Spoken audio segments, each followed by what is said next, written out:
Alright everyone, chalk up another win for Styx Hexenhammer, this time about Ann Coulter. Now for years I've said she just rubs me the wrong way. I don't think that she's authentic in her beliefs, and I find them to be rather malleable and opportunistic. I personally believe that her basic goal is to make money. Now I don't have a problem with that. It's like if you become like just a personality, she's sort of like a Kardashian or something. She's known for being known, not for really any great accomplishments. Like she's never held office, I think.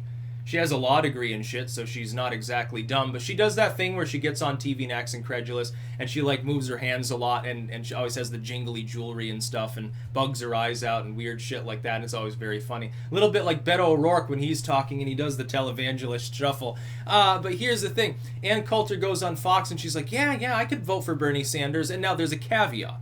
Of course. Some people are reporting on that, but they're not adding the second part, which is the caveat was specifically if he went back to what he was saying about immigration. I think it was in 2005 or 7. At the time, Sanders was against a push for basically a de facto amnesty. He's like, it'll hurt U.S. workers. But as I've pointed out again, Ann Coulter is being totally disingenuous. No other figure within executive politics over the last 30 years, since Reagan, has made any attempt to reform the immigration situation other than Trump. He's trying and he's being obstructed, and if Ann Coulter is too dumb to understand that, then I don't understand how she has a law degree. So I have to assume that she does realize that. She's not really hard in on her beliefs, and she's just being an opportunist. She's doing that to get attention, number one, and number two, she's trying to ride another gravy train of anti-Trump sentiment among a bunch of populists who have become rightfully frustrated, but they're misdirecting that frustration. Trump is making his best effort. He secured some wall funding. He managed to deliver his State of the Union, which was, I think, a major victory for him, at least in optics for him. He's attempting to wait, I think, until a second term when hopefully Congress will have more pro-Trump Republicans and fewer Democrats, especially in it, and then he can get his wall funding. But that's playing long game. So often people snatch defeat from the jaws of victory by becoming impatient. And so people are like, well, I'm not going to vote for Trump again. He hasn't built the wall. He can't build the wall. And Coulter comes out and says, well, he can appropriate this military funding. He tried. He was blocked by a court. That's what's called obstruction. The Ninth Circuit is standing in his way. Wait until SCOTUS weighs in. It'll probably be before his second term. And yes, then he can definitely direct funds. And if he becomes president for a second term, it'll actually get built. But if you fucking vote for Bernie Sanders, look, I'll tell you what Bernie Sanders would do. He probably will during this election. He'll say, look, I believe in amnesty maybe for dreamers or something, but I don't believe in blanket amnesty. I don't agree with Trump's methods, but I do agree with having borders. That's what he'll say. But Obama said that too. And Bush said that too. And Clinton said that too. When they were running for election for their first terms, what did they say? They all sounded like Trump now, didn't they? Well, the border's too porous. There are illegals here. They're hurting U.S. workers. This is an old shtick. If she's actually taken in by this fucking lure, which is what Bernie Sanders is putting out there, then she's dumb.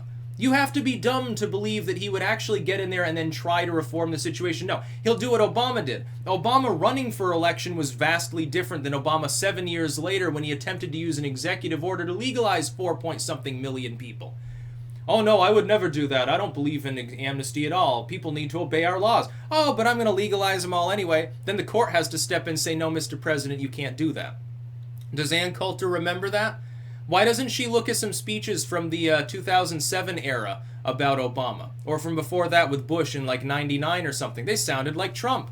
Hell, sometimes they sounded more disturbed about the issue than Trump. They didn't even make a joke about it. They're like, oh, it's a dire situation at our border. There are so many millions of people crossing illegally. And it's causing drugs, and rape is happening, and cartels and stuff. They all said the same fucking shit. And Bernie Sanders will say it too, because he's going to say, I'll give you the moon on a stick. It's just like his healthcare lie. I will give you free healthcare. We'll save money over the long run. Oh, it involves a 50-60 marginal tax rate on, the upper echelons. They'll drive half of the country out of business. But don't worry. Free socialist healthcare. Free shit, everybody. The false song of socialism, as Trump would label it, I'm sure. And Ann Coulter probably knows better. But did I not fucking tell you so? Isn't it funny to see her say, well, yeah, I could vote for Bernie Sanders. So basically, the only thing you care about is the immigration issue. So if the border is closed, you don't care about how much abuse is heaped on the American public within that wall that you've constructed. As long as you have a wall and a good immigration system, yeah, we can have a 90% tax rate. That's okay, Bernie. Fuck me in the ass. That's okay, Bernie. You can take away people's guns. It's all right by me. As long as it's an American doing it, it doesn't matter if it's abusive. That's a pretty small-minded mindset now, isn't it?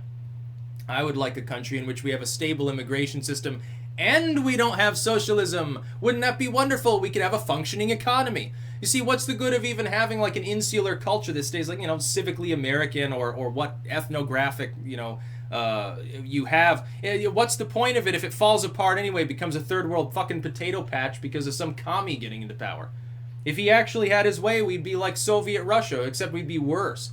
We're even further along in technology. They'd be spying. There'd be little drones following you around in the street, like iBots. It'd be just like Enclave or some bullshit like that.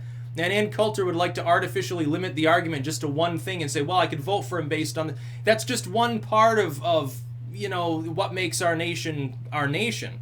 Yes, economics matter. I know that some people that are like ethno-nationalistic, they seem to have forsaken the argument entirely, and they want to put up this facade. And this is disingenuous too. The idea of, oh, well, unless we solve immigration, nothing else matters. So basically, anyone who says that they'll close the border, I will vote for, because Trump cucked out. So again, in other words, you're going to just fuck up the country. Nah, I don't think that that'll work, dude. I think that it'd be nice to have freedom and a sane economic system alongside actually still being a nation state. I think we can do both, and Trump is trying to do that, but you're not giving him fucking time. He's being obstructed by other people. He hasn't stopped fighting for it. He's got people all the time trying to push through, get money for his wall and shit. And that's just one part of it. Of course, busing people to sanctuary cities. Look, some of these people were like, well, they'll just leave the sanctuary cities. It's about optics. It's about strategy. Show them how big the problem is and they'll start changing their minds, and there won't be the sanctuary state or city problem. People will start to change their minds, and then Trump wins re-election and gets his wall. And he gets to deport criminal, illegals, and he gets to have better detention facilities so that Congress can't, and the Ninth Circuit can't say, well, it's wrong for you to detain people for too long because these centers aren't good, so we're going to force you to let them go catch and release style. Using their fucking tug on your heartstrings, look at the crying children bullshit. You brought them here. Why don't you take care of them in your lily white communities? Bust them into the fucking sanctuary cities. Absolutely. I think it's the greatest idea ever. That's about all. Peace out.